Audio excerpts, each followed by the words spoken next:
Assalamualaikum warahmatullahi wabarakatuh. Kami dari kelompok 1 Micro Teaching Pendidikan Bahasa Indonesia dengan dosen pembina lapangan Bu Enda Sari NPD yang beranggotakan saya Nur Fatika Febrianti, Saya Indiana Putri Favorit. Saya Wina Lupia Dadia.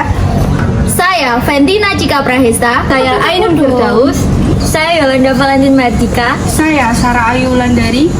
Saya Nova Wida Meliana. Saya Risma Aprilia Putri. Saya Aji Purnomo.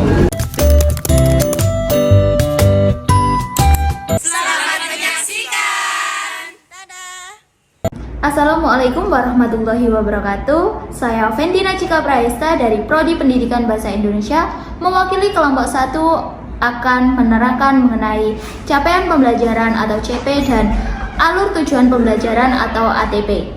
Di sini saya akan menjelaskan yang pertama yaitu mengenai CP atau capaian pembelajaran. Capaian pembelajaran sendiri merupakan kompetensi pembelajaran yang harus dicapai peserta didik pada setiap fase, dimulai dari fase pondasi pada PAUD dan untuk pendidikan dasar sampai menengah. CP disusun untuk setiap mata pelajaran.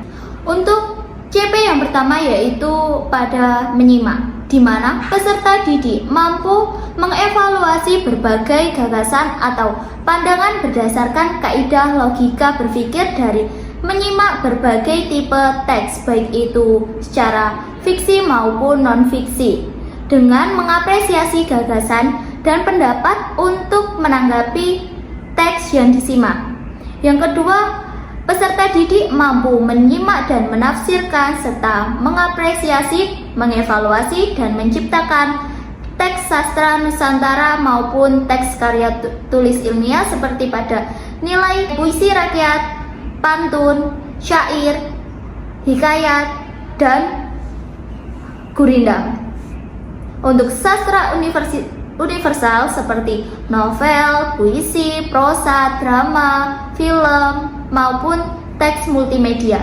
Untuk CP yang kedua yaitu mengenai membaca dan memirsa, di mana peserta didik mampu mengevaluasi gagasan dan pandangan berdasarkan kaidah logika berpikir dari membaca berbagai tipe teks, baik itu non-fiksi maupun fiksi di media cetak dan elektronik.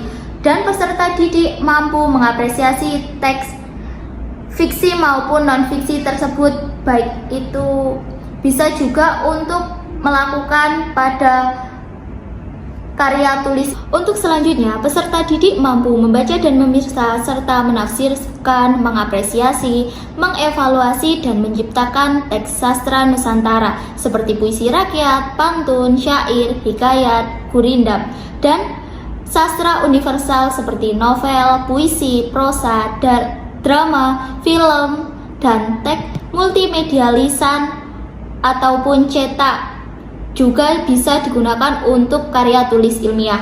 Untuk CP yang ketiga yakni berbicara dan mempresentasikan, di mana peserta didik mampu menyajikan gagasan, pikiran, dan kreativitas dalam berbahasa dalam bentuk monolog, dialog, gelar bicara secara logis, sistematis, kritis, dan kreatif, dan mampu menyajikan karya sastra secara kreatif dan menarik, di mana peserta didik mampu mengkreasikan teks sesuai dengan norma kesopanan dan budaya Indonesia.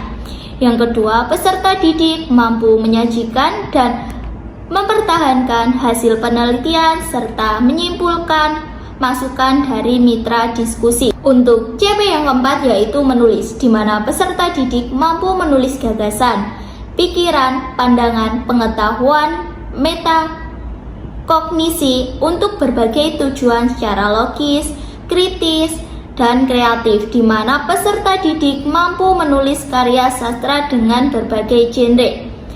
Yang berikutnya yaitu peserta didik mampu menulis teks refleksi diri, di mana peserta didik mampu menulis hasil penelitian, yaitu tes fungsional dunia kerja dan pengembangan studi lanjut, di mana peserta didik mampu memodifikasi atau mendekonstruksikan karya sastra untuk tujuan ekonomi,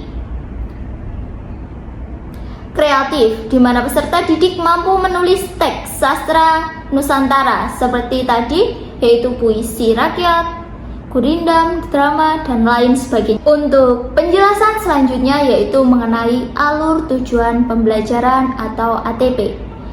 Alur tujuan pembelajaran adalah rangkaian tujuan pembelajaran yang tersusun secara sistematis dan logis di dalam fase secara utuh dan menurut urutan pembelajaran sejak awal hingga akhir suatu fase.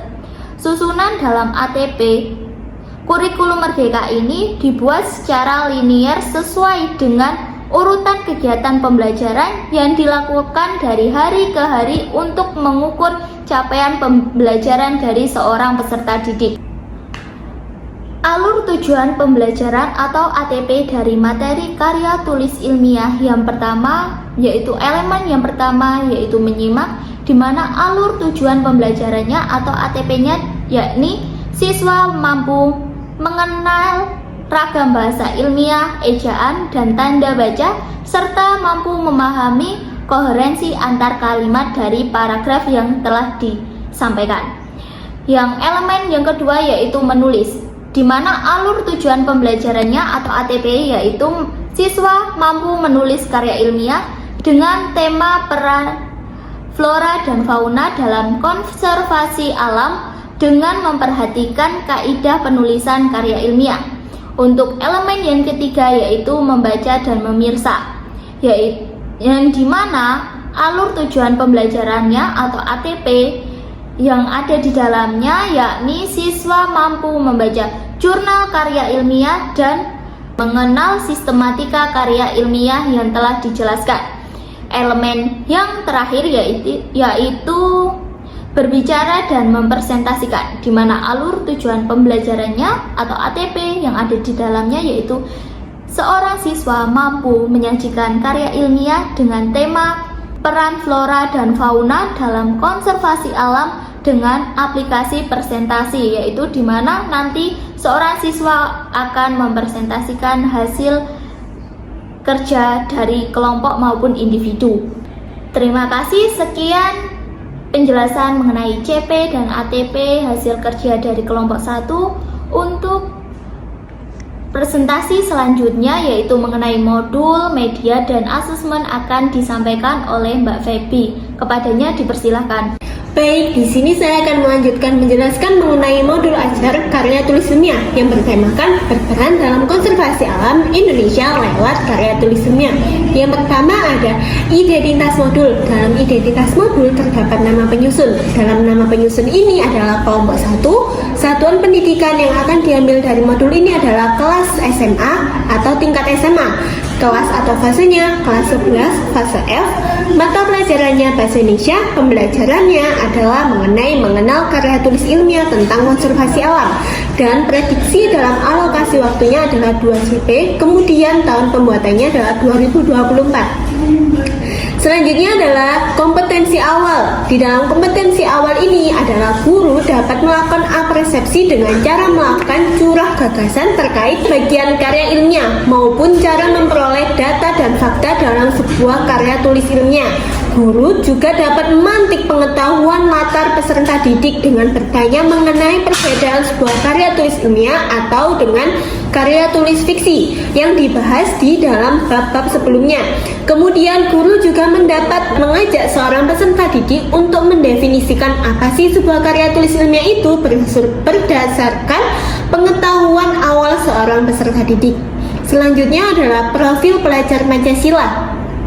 Di dalam profil pelajar Pancasila ini terdapat beberapa aspek yang akan diambil untuk melakukan pembelajaran di kelas, yaitu beriman, bertakwa kepada Tuhan Yang Maha Esa, bergotong royong, bernalar kritis, kreatif, inovatif, mandiri, dan berkebinekaan global. Di dalam modul ini juga terdapat beberapa target di dalam peserta didik yang harus dilakukan oleh peserta didik, yaitu ada target reguler atau tipikal, yaitu umum, tidak ada kesulitan dalam mencerna dan memahami sebuah materi ajar. Dan di dalam model pembelajaran yang akan disampaikan dalam Modul pembelajaran ini adalah blended learning melalui model pembelajaran dengan menggunakan project based learning atau PBL. Terintegrasi pembelajaran blended learning yaitu model pembelajaran dengan menggunakan project based learning atau PBL. Terintegrasi pembelajaran berdiferensiasi berbasis social emotional learning atau SEL. Untuk selanjutnya adalah komponen inti dalam pembelajaran. Yang pertama ada tujuan pembelajaran. Dalam modul ini terdapat tujuan pembelajaran yaitu membaca karya ilmiah tentang konservasi alam untuk memahami sistematikanya. Kemudian menjawab pertanyaan-pertanyaan terkait ketiga bagian dari sistematika sebuah karya tulis ilmiah. Dan pemahaman bermakna yang ada di dalam modul pembelajaran ini adalah karya ilmiah tentang konservasi alam. Kemudian juga ada beberapa pertanyaan pemantik untuk seorang peserta didik saat memulai pembelajaran atau untuk pemahaman seorang peserta didik. Terdapat 3 pertanyaan pemantik, yaitu yang pertama, apa yang kalian ketahui tentang karya ilmiah? Dan yang kedua, karya ilmiah apakah yang sudah kalian baca? Yang ketiga, bagaimanakah sistematika sebuah karya tulis ilmiah? Berikut ini adalah contoh kegiatan pembelajaran menggunakan modul pembelajaran karya tulis ilmiah. Dalam modul pembelajaran ini, guru juga menggunakan media pembelajaran, yaitu salah satunya adalah media PPT. Di dalam media PPT ini terdapat pengertian karya tulis ilmiah, bagian-bagian karya tulis ilmiah, sistematika penulisan karya tulis ilmiah, dan ketentuan penulisan dalam sebuah karya tulis ilmiah.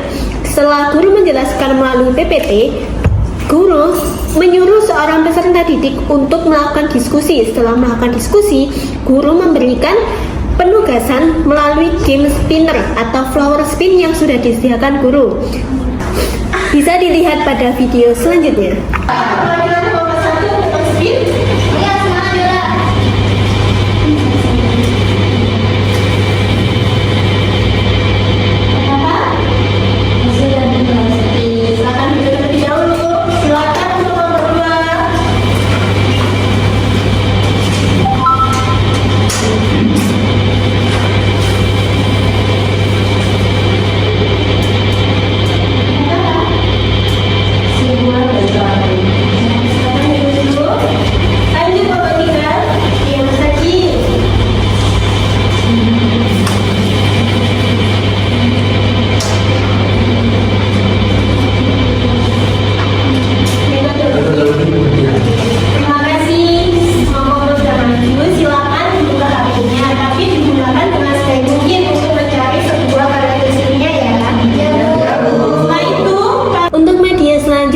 Jika di sekolah tidak menyediakan IT atau LCD untuk menjelaskan sebagai media seorang guru, guru juga bisa membuat media visual atau media pegang yang bisa untuk menjelaskan sebuah materi. Contohnya adalah yang dibuat oleh kelompok 1 yaitu labbook. Dalam labbook ini juga sama seperti dalam PPT penjelasannya, yaitu ada pengertian dari karya tulis ilmiah, kemudian yang kedua ada bentuk-bentuk dari karya tulis ilmiah, dan cara penggunaannya adalah ditarik. Setelah ditarik ini, kita dapat mengetahui bentuk-bentuk dalam karya tulis ilmiah. Kemudian yang ketiga adalah sistematika dari karya tulis ilmiah. Di sini ada bagian awal, bagian inti, dan bagian akhir.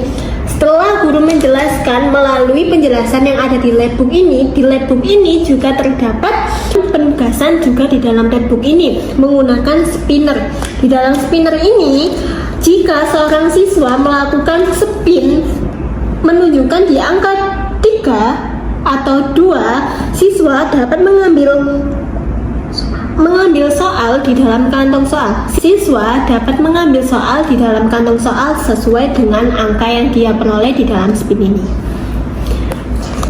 Ketika guru selesai menjelaskan, biasanya guru langsung menyuruh seorang peserta didik untuk membagi kelompok, dan guru menyuruh peserta didik berhitung menjadi 3 kelompok, yaitu contohnya ada di video berikut ini. Nanti kalian teliti sesuai dengan kelompok kalian, apakah sudah sesuai dengan sistematikanya atau belum. Jadi kita akan membagi kelompok terlebih dahulu, bisa berhitung dari angka 1 sampai 3. Silakan Mbak Cika. 1, 2, 3, 1, 2, 3, 1, 2. Tiga. Oke, silakan berkumpul terlebih dahulu dengan kelompoknya. Kelompok 1, kelompok 1.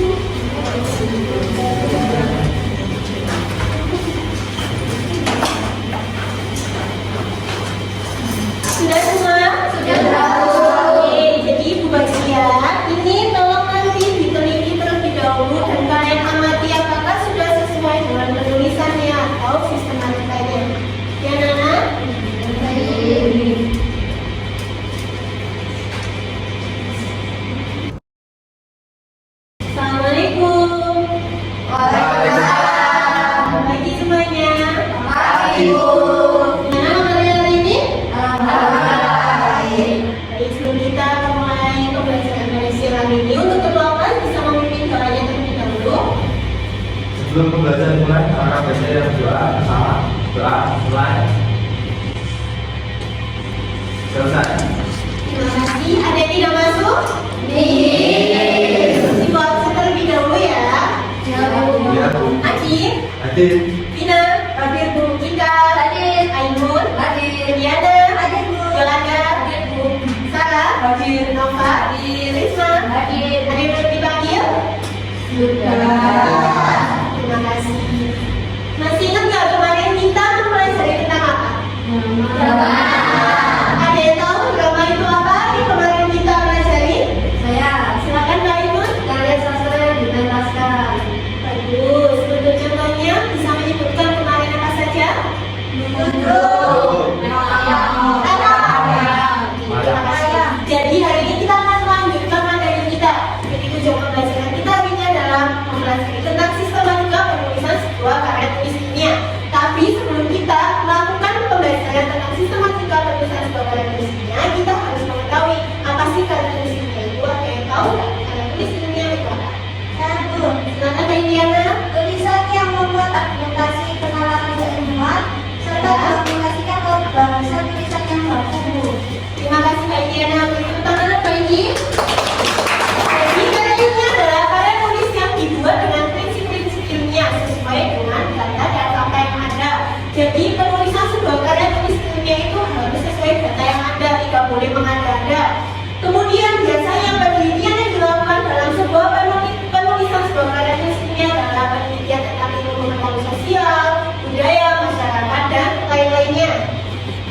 Kemudian di sini ada beberapa bentuk dari karya ilmiah. Yang pertama adalah karya ilmiah remaja, kedua ilmiah populer, yang ketiga artikel atau jurnal, yang keempat kajian atau riset, dan yang kelima ada skripsi, keenam tesis, dan yang terakhir ada disertasi.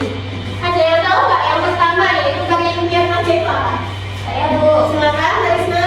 Karya tulis ilmiah remaja yaitu karya yang ditulis oleh seorang siswa yang ingin menyajikan hasil penelitian. Bagus. Jadi sebuah karya tulis ilmiah remaja adalah karya tulis yang ditulis oleh seorang siswa dengan tujuan penelitian yang ada, baik bisa dikerjakan secara individu maupun berkelompok. Kemudian yang kedua adalah karya ilmiah populer, yaitu sebuah karya tulis ilmiah yang ditulis dengan menggunakan bahasa populer atau menggunakan bahasa jurnalistik. Biasanya penulisan dalam sebuah karya tulis ilmiah populer yaitu bisa ditulis di majalah, koran, dan lainnya. Kemudian yang ketiga karya artikel jurnal, keempat riset, dan yang kelima skripsi. Pasti tidak asing dengan kata skripsi. Ada yang tahu nggak skripsi? Saya Bu. Silakan. Skripsi istilah yang digunakan untuk menyebut suatu karya tulis ilmiah berupa paparan tulisan hasil penelitian mahasiswa. Bagus. Jadi skripsi itu adalah sebuah penelitian yang dilakukan oleh mahasiswa akhir S1 untuk melakukan sebuah penelitian. Kemudian yang keenam ada tesis, ketujuh ada disertasi. Selanjutnya ada sistematika karya ilmiah. Kita sudah memasuki dari sistematika karya tulis ilmiah. Jadi sistematikanya dibagi menjadi tiga. Yang pertama ada bagian awal, bagian inti, dan bagian akhir. Yang pertama ada bagian awal. Bagian awal ini biasanya mencakup dari judul, abstrak, kata kunci, dan nama penulis. Di bagian inti biasanya mencakup pendahuluan, isi pembahasan, metodologi penelitian, kesimpulan, dan saran. Di bagian akhir biasanya mencakup perpustakaan dan lampiran. Di lampiran ini kita bisa mencakup sebuah foto atau gambar, data yang kita ambil, dan lain sebagainya yang kita bisa masukkan di lampiran. Selanjutnya ada ketentuan dalam penulisan sebuah karya tulis ilmiah dibagi menjadi dua. Yang pertama sifat fakta yang disajikan dan metode penulisannya. Jadi karya tulis ilmiah itu harus sesuai dengan fakta yang ada dan sesuai dengan metode penulisannya. Jadi metode penulisannya kan sudah dijelaskan tadi, harus rinci. Kemudian yang kedua fakta yang diperoleh dari hasil pengamatan atau eksperimen atau kajian usaha bukan berdasarkan fiksi. Jadi sebuah karya tulis ilmiah bisa diambil dari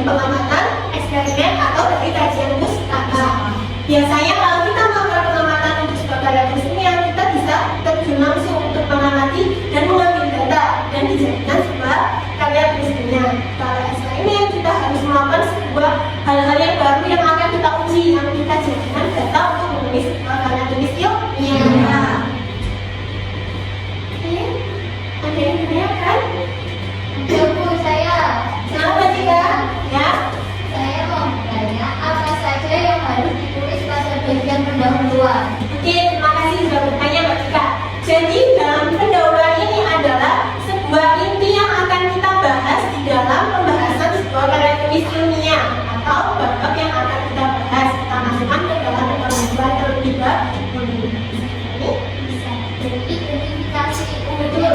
Iya, betul. Pintar ya Mbak Tika ya. Ada yang lain? Jadi, hari ini kita langsung saja melakukan pengamatan secara langsung penulisan atau sistematika karya tulis kimia. Di sini Ibu mempunyai sebuah contoh karya tulis kimia. Nanti kalian teliti sesuai dengan kelompok kalian apakah sudah sesuai dengan sistematikanya atau belum. Nanti kita akan membagi kelompok terlebih dahulu. Bisa berhitung dari angka 1 sampai 3. Silakan Mbak Tika. 1, 2, 3, 1, 2, 3, 1, 2. 3. Oke, silakan berkumpul terlebih dahulu dengan kelompoknya.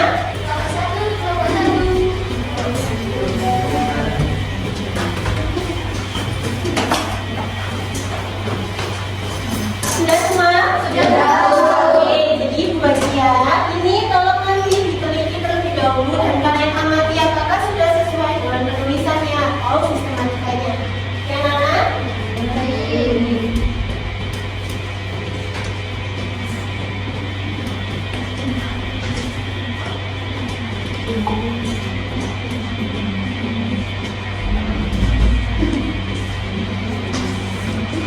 Yang ditanyakan, kalau yang lebih benar, sudah paham pokoknya Mbak Lina?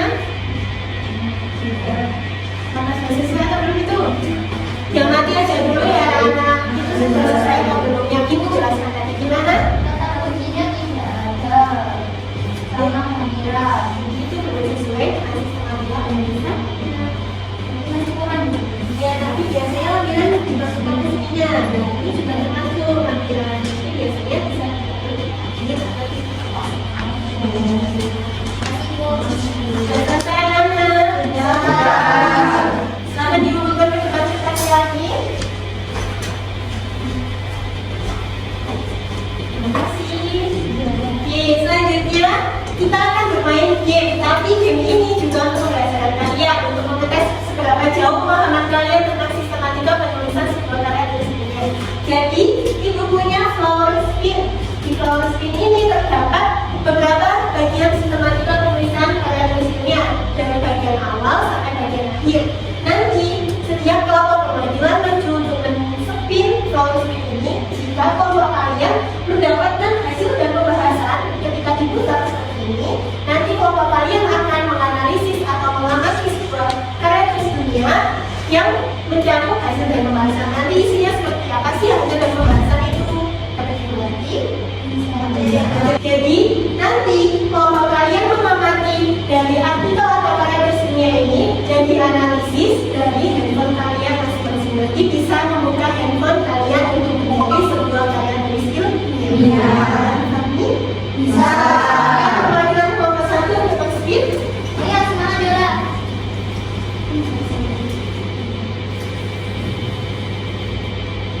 Apa? Sudah dibahas. Silakan duduk terlebih dahulu. Silakan untuk nomor 2.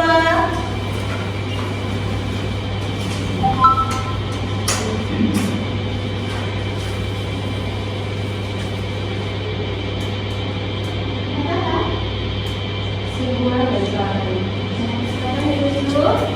Lanjut nomor 3. Ya, Mas Haji.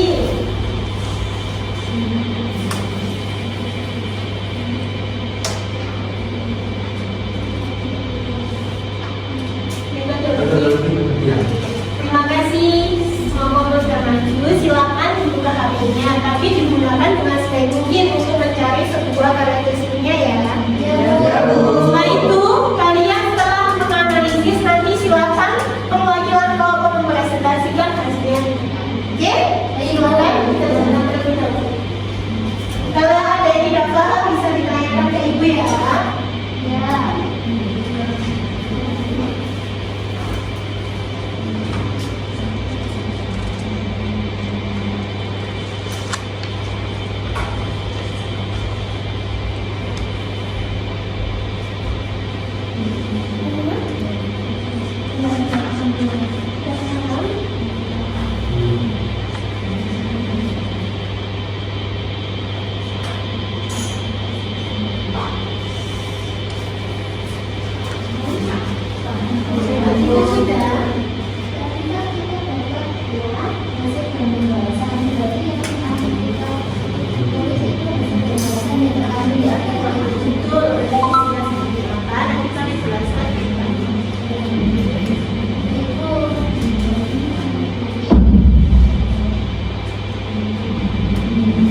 tulis ilmiah kawasan ekowisata konservasi mangrove Barok Tirto Harko Kertek Batur, di mana tadi kami mendapat bagian dari hasil dan pembahasan. Di dalamnya hampir semua bentuk pemanfaatan lahan di wilayah pesisir berasal dari konvensi hutan mangrove. Konvensi mangrove di pantai barat memiliki karakteristik yang terlihat pada sistem rakalan dan buahnya. Itu tadi yang bisa kami sampaikan. Assalamualaikum warahmatullahi wabarakatuh. Waalaikumsalam warahmatullahi wabarakatuh. Oke, penjelasannya Mbak Jika sudah cukup baik dan sudah bagus untuk menyampaikan penjelasannya. Dan dari isi pembahasannya tadi adalah definisi dari yang akan kita teliti. Selanjutnya kelompok 2.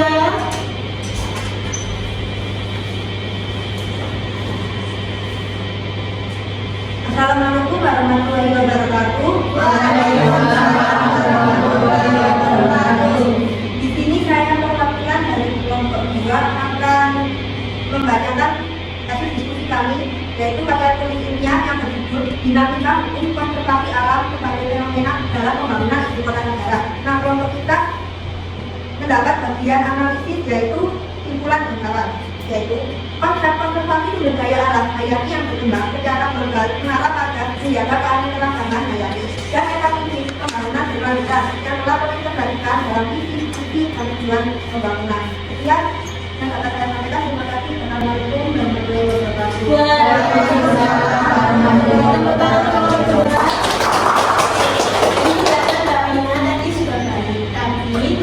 Dari kesimpulan dan sarannya mungkin bisa ditambahi atau mencari referensi yang lain. Oke, terima kasih. Mungkin dari sini ada yang ditanyakan lagi anak-anak? Ya.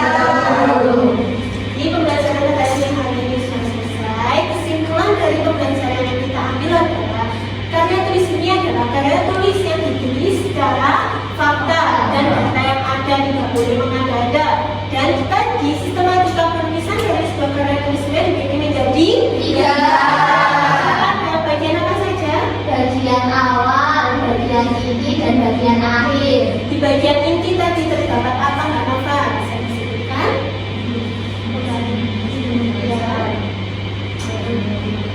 Oke, terima kasih Mbak Nova. Sekian dari Ibu. Untuk kedua kelas bisa memimpin doa. Selesai pembelajaran terakhir baiknya kita berdoa bersama. Doa mulai. Selesai. Terima kasih anak-anak. Semoga ilmu yang Ibu jelaskan tadi atau materi yang sudah Ibu jelaskan tadi dapat bermanfaat untuk kalian. Tetap semangat dalam belajar. Semoga kalian semua menjadi anak yang sukses. Amin. Wassalamualaikum warahmatullahi wabarakatuh. Waalaikumsalam warahmatullahi wabarakatuh. Itu tadi adalah langkah-langkah melalui metode pembelajaran secara berkelompok di kelas kami. Di dalam kelas, guru juga melakukan penilaian atau asesmen. Asesmen ini bisa berbentuk tulis maupun lisan. Untuk asesmen tulis, biasanya guru mengambil aspek penilaian antara nilai 1 sampai 3. Di dalam aspek penilaian ini terdapat 2 macam. Yang pertama, kemampuan menyampaikan jawaban yang bertanggung jawab. Bisa dinilai 1 atau 2 atau 3. Dalam nilai 1, jawaban tidak disertai dengan alasan. Yang kedua, jawaban yang disampaikan disertai alasan yang kurang mendukung. Dan yang ketiga, jawaban yang disampaikan didukung dengan alasan yang baik. Yang kedua, aspek penilaiannya yaitu kemampuan menyampaikan alasan dengan tata bahasa yang baik dan benar. Ini juga bisa dinilai 1 sampai 3. Kemudian terdapat juga asesmen tentang lisan. Selanjutnya adalah penilaian atau asesmen secara lisan. Di dalam lisan ini juga terdapat aspek penilaian. Yang pertama adalah sistematika penyajiannya. Di dalam sistematika penyajiannya, apakah seorang peserta didik sudah benar atau belum? Dalam penilaian yang ini juga terdapat nilai sampai 4, 1 sampai 4. Yang pertama, cerita disajikan secara tidak runtut dan tidak sistematis. Itu siswa mendapatkan nilai 1. Jika siswa dapat menyajikan cerita secara kurang runtut tetapi tidak sistematik, mendapatkan nilai 2. Namun jika siswa menyajikan cerita secara runtut tetapi kurang sistematis, mendapatkan nilai 3. Dan yang terakhir, nilai paling tinggi adalah nilai 4 jika siswa menyajikan sebuah cerita disajikan secara runtut, baik dan benar, siswa mendapatkan nilai 4. Kemudian aspek yang kedua adalah penggunaan bahasa. Di dalam penggunaan bahasa ini juga mendapatkan nilai 1-4 jika seorang siswa menggunakan bahasa yang sangat sulit dipahami untuk dijelaskan. Biasanya siswa mendapatkan nilai 1. Jika bahasa yang digunakan agak sulit dipahami, ini agak ya. Jadi ketika agak, siswa mendapatkan nilai 2. Namun bahasa yang digunakan cukup mudah dipahami oleh pendengar, siswa mendapatkan nilai 3. Dan bahasa yang digunakan sangat mudah dipahami, siswa mendapatkan nilai 4. Kemudian di dalam modul ini juga terdapat pengayaan dan remedial. Di dalamnya adalah peserta didik dapat memperdalam pemahaman tentang sistematika sebuah karya tulis ilmiah dengan membaca beberapa karya ilmiah sesuai dengan bidang ketertarikannya. Peserta didik juga dapat mendiskusikan dengan guru mengenai pengamatan terhadap karya-karya ilmiah yang dibacanya. Dan selanjutnya juga terdapat refleksi guru dan peserta didik. Di dalam modul ini juga terdapat refleksi untuk seorang guru baik pun seorang peserta didik. Refleksi ini salah satu cara untuk mengukur ketercapaian pembelajaran dapat dilakukan dengan cara guru mengajukan pertanyaan yang sesuai dengan tujuan pembelajaran di pelajaran pertama. Guru dapat menggunakan skala persentase ketercapaian pembelajaran melalui penetapan jawaban-jawaban peserta didik. Kemudian di dalam modul ajar ini juga terdapat beberapa lampiran, yaitu terdapat 4 lampiran. Yang pertama ada lampiran lembar kerja untuk peserta didik, dan yang kedua ada bacaan guru dan peserta didik, yang ketiga ada glosarium, dan yang terakhir ada lampiran daftar pustaka.